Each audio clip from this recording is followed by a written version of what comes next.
Good morning guys, have a nice day. এখন সকাল বাজে হচ্ছে 10:30। এখন আমি সকালে চা নিয়ে বসে পড়েছি। এই যে আমার বর আর আমি মিলে এখন চাটা খেয়ে নেব। এই যে পুচকে খাবার নিয়ে চলে এসেছি।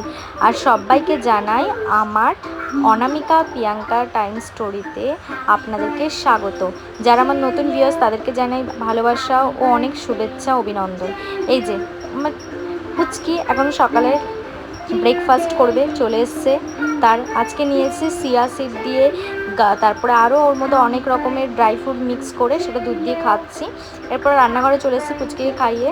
গোটা জিরে ফোড়ন দিয়ে নিয়েছি তেলে, গোটা গরম মশলা, জিরে, শুকনো লঙ্কা ফোড়ন দিয়ে তার মধ্যে আলুটা একটুখানি ভালো করে লাল লাল করে ভেজে নিচ্ছি। এই যে সয়াবিন সেদ্ধ করে রেখেছি, পেঁপে কেটে রেখেছি, পেঁপে সেদ্ধ করে, আজকে নিরামিষ তো তাই ভাতও বসিয়ে দিয়েছি ওদিকে। এবার একটু ভালো করে আলুটা লাল লাল করে ভেজে নেব।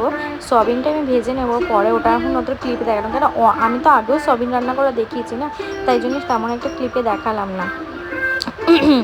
এরপরে আমি ঢাকা চাপা দিলাম একটু লাল লাল করে ভাজার জন্য। এই যে আমার সয়াবিনের তরকারি হয়ে গেছে, নিরামিষ করে করেছি আদা জিরে কাঁচা লঙ্কা দিয়ে। এই যে পুচকির জন্য এখন পেঁপে দিয়ে ডাল করব। এই যে দুপুরে লাঞ্চ নিয়ে চলে এসেছি, পেঁপে সেদ্ধ, তার সাথে রয়েছে সয়াবিনের তরকারি। এটা দিয়ে এখন আমি দুপুরে লাঞ্চটা সেরে নেব। এই যে এখন আমি খেতে বসে পড়েছি, দুপুরে লাঞ্চ নিয়ে চলে এসেছি। এখন পেঁপে সেদ্ধটা দিয়ে একটু ভাতটা মেখে নিচ্ছি, খেয়ে নেব। খেয়ে তারপরে তাড়াতাড়ি করে খেয়ে আমি একটু ঘুমাবো, প্রচণ্ড ঘুম পাচ্ছে। তার আগে আমি অনেক কাজ করেছি, সেটা আপনাদের হয়তো ভিডিও ক্লিপে দেখাতে পারিনি। আমার ঠাকুর ঘর পরিষ্কার করছিলাম, সামনে পুজো আসছে, ঠাকুর ঘরটা না পরিষ্কার ভালো হয়, নিজেরা পরিষ্কার থাকবো, ঠাকুরকে পরিষ্কার করবো না, সেই জন্য ঠাকুর ঘরটা পরিষ্কার করে নিলাম। আজকে তাড়াতাড়ি করে সময় ছিল, পুচকি ঘুমাচ্ছে, তাই জন্য আমি সময় পেয়েছি বলে করে নিলাম। ও আসতে দেরি করে, তাই ভাবলাম যে আমি তাড়াতাড়ি করে তাহলে একটু খেয়ে নিই। এখন ঘড়িতে বাজে 3:30, এখন আমি তাই খেয়ে নিচ্ছি। খেয়ে তারপরে পুচকির পাশে আমি একটু ঘুমাবো। পেঁপে সেদ্ধটা দিয়ে খেয়ে নিই। পেঁপে সেদ্ধ প্রচণ্ড ঝাল হয়েছে, যদিও বর মেখে রেখে গেছিলো, ও এসেছিলো বেলার দিকে একবার বাড়িতে, তো আমি বললাম তুমি একটু মেখে রাখো না, আমার দেরি হয়ে যাচ্ছে। তাই ভালো হয়েছে, দুটো কাঁচা লঙ্কা দিয়েছে, সর্ষের তেল দিয়ে, একটু ঝাঁজ আসছে, তার সাথে একটু ঝাল ঝাল ভাব, ভালো লাগছে। পর আমি খেয়ে দিয়ে আবার তারপরে একটু ঘুম দেবো। এই যে এখন বাজে হচ্ছে 5:10, আমি বেরিয়ে পড়েছি। আমরা একটু গোড়াবাজারের দিকে যাচ্ছি, নিজেদের পুজোর কিছু কেনাকাটা করতে আছে, তাছাড়াও বাড়ির লোকের জন্য কিছু কেনাকাটা করব, সেজন্য বেরিয়েছি। ও বললো চলো এখন বিকেল বিকেল থাকতে বেরোয়, কেন বাজারে বেশি ভিড় হচ্ছে এখন, তাই জন্য হলো ঠিক আছে। এই যে পুচকিকে নিয়ে বেরিয়ে পড়েছে, ছোট্ট পুচকি আমার মাঝখানে বসে রয়েছে। উনি এখন কত আকার ভঙ্গি দেখাচ্ছে রাস্তায় বেরিয়ে, আমি তো খুব খুশি হয়, বাইরে বেরোতে পারলেই খুব মজা। এই যে পুকুরটার সামনে দিয়ে, যখনই পুকুরটার সামনে দিয়ে পুচকির একটাই কথা, মাম্মা পন্ড পন্ড। ও খুব ভালো এটা স্পষ্ট বলে, এটা আঙুল দিয়ে দেখিয়ে দেয় এটা পন্ড। ও পন্ড খুব ভালো চেনে। এটা আমাদের সাতগাছির দিকে পড়ে, ভগবতী পার্কের রাস্তা দিয়ে বেরোতে গিয়ে পড়ে এই পুকুরটাতে খুব মাছ উঠতো আগে, এখনও শুনেছি মাছটা চোটে নাকি। এবার বেরিয়ে গেলাম এখান থেকে, রাগের বাজার রোড ধরে চলে যাচ্ছি। এই যেটা হাই রোড, আমরা এখন হাই রোডের ওপর দিয়ে উঠে গেছে, এই যে চলে যাচ্ছি। এটা ধরে আমরা গোড়াবাজারের রাস্তার দিকে যাব। দেখুন কি সুন্দর চতুর্দিকে আলোর রোশনাই, কি ভালো লাগে। পুজো একটা আমেজ যে পুরো চতুর্দিকে, তা দেখে মনে হচ্ছে। এরপর তো আরও রাস্তাঘাটে তো আরও লাইট জ্বলবে, ওগুলো দেখলে তো আরও মনে হয় মা দুর্গা এই চলে এলো। যখন আসা ফিলটাই ভালো, চলে গেলে আর মনটা খুব দুঃখে ভরে যায়। এরপরে এই যে আমরা চলে এসেছি গোড়াবাজার রোডের দিকে ঢুকবো। তার আগে এটা আমাদেরই একটা গোড়াবাজার রাস্তায় যাওয়ার পথের রাস্তা। এই যে প্যান্টালুন্সের দিয়ে বেরোচ্ছে, এটা গোড়াবাজারের ভেতরে চলে এসে প্যান্টালুন্স পরে এখন নতুন খুলেছে এটা। এইখান থেকে বেরিয়ে এখন আমরা চলে এলাম হচ্ছে ধোপা পুকুরের দিকে। এই ধোপা পুকুরটা খুব ফেমাস, বাপরে বাপ।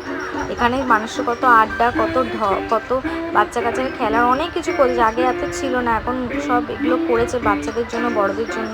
তারপর বাড়ি চলে এসেছি, বাড়ি এসে একটুখানি কিছু খাইনি তো না, তো একটু ঝুড়ি ভাজা নিয়ে এসেছিলাম বাইরে থেকে হলদিরামের, তো ওই ঝুড়ি ভাজাটা নিয়ে এসেছি। তা আমি আর পুচকি মিলে একটু খাচ্ছি, পুচকি একটু আমাকে ঢং করে খাচ্ছে, আমি একটু পুচকিকে দিচ্ছি, মা মেয়ে মিলে একটু খুনসুটি শুরু করে দিয়েছি। পুচকিকে বলছি পুচকি তুই খাবি, পুচকি আমাকে দিচ্ছে, আমি পুচকিকে দিচ্ছি, দুজনকে খাওয়াচ্ছি। দেখুন আমার ছোট্ট অনামিকা আমাকে আবার একটু হাত দিয়ে খাইয়ে দেবে। এই যে খাইয়ে দিল, দেখ কত ভালোবাসা মায়ের ওপরে। এবার একটু ঝাল ঝাল তো মাঝে সাঝে ওনার ভালো লাগছে, আবার মাঝে সাঝে জল চাইছে আমার কাছে খায় বলে। এই যে খাচ্ছে, যে বেঁচে বেঁচে আমি বিছানায় একটু ছড়িয়ে দিয়েছি, খাচ্ছে, আবার টেস্ট করে করে দেখছে। এবারে বলছি মাম্মা। এরপর পুচকির রাতের ডিনার নিয়ে চলে এসেছি, ডাল দিয়ে আলু ভাজা দিয়ে পুচকিকে এখন খাইয়ে নেব। ওকে খাইয়ে তারপর আবার ফ্রেশ করব। দেখুন বসে পড়েছি ছোট্ট পুচকি সোনাকে খাওয়াতে। এই যে আলু ভাজা দিয়েছি, ডাল দিয়েছি, ও একটু আলু ভাজা একটু ডাল হলে না চুপচাপ ভাতটা খেয়ে নেয়। যেগুলো খেতে মানে যেগুলো টেস্টি খাবার মুখের স্বাদ লাগবে সেগুলো খেয়ে নেবেন উনি। এরপরে কোন একটা গান শুনেছে টিভিতে, সেই গানের স্টেপে দেখে আমার দিকে আবার একটু কোলের মধ্যে চলে এলো, একটুখানি দই চাই খেললো আমার সাথে, আবার একটু খেলার পর ঘরে একটু লুকোচুরি খেললো, আবার এখানে আসবে, এখানে এসে আবার একটু আমার সাথে মুখের আকার ভঙ্গিতে ডান্স দেখাচ্ছে। এরপর ওখানে গিয়ে একটু উনি একটু কোমর দুলিয়ে নাচবে, ওই যে পায়ের তালে কোমরের তালে সব তালে তালে নাচ করছে। আমি একটু এই যে আমাকে দেখে আবার একটু চুপ করে একটু শান্ত হয়ে গেল। এরপরে আমি একটু ডান্সটা দেখিয়ে দিচ্ছি, দেখুন কী গানে নাচ করছে, সেটা হচ্ছে নানি তেরি মোরনি কো মোর লে গায়ে, কালে কালে মোটে মোটে চোর লে গায়ে। এই গানের ডান্সে এখন উনি ডান্স করে আপনাদেরকে দেখিয়ে দিয়েছে। এরপরে পুচকিকে ফ্রেশ করে নিয়েছি, খাইয়ে দাইয়ে কাপড় জামা ছাড়িয়ে নিয়েছি, এখন একটু চুলটা বেঁধে নেব। চুলটা এই যে চুলটা বাঁধতে বসে পড়েছি, ভালো করে চুলটা আগে আঁচড়ে নিচ্ছি।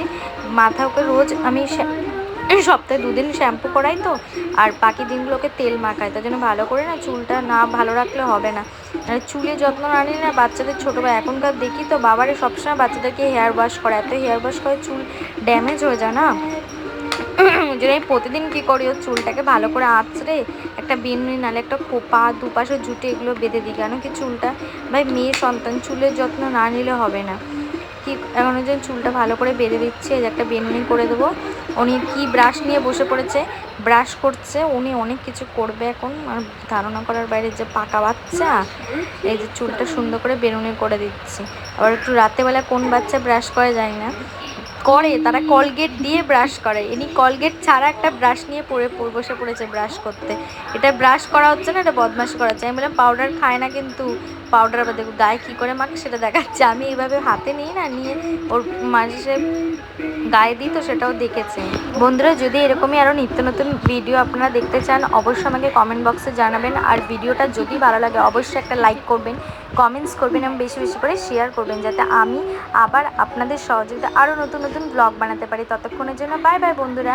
আর এই দেখুন আমি ভিডিওটা এন্ড করতে যাবো, তার মধ্যে আমার একটা ব্রাশ নিয়ে আমার মানে দাঁতের পেছনে পড়েছে, আমাকে এখন ব্রাশ করাবে। কি বলবো, এই ছোট্ট অনামিকা যা দুষ্টুমি করে আর কি বলবো, কিন্তু এই মিষ্টি মুহূর্তগুলো আমার এখন মনে থাকবে। এই ভিডিও যখন বড় হবে, ভিডিওগুলো ও দেখবে, তখন ও বুঝতে পারবে যে কত দুষ্টু বাচ্চা ছিল। আমি বলছি আমি করবো না ব্রাশ, আমাকে জোর জবরদস্তি করে করবে। টাটা বন্ধুরা, কালকে দেখা।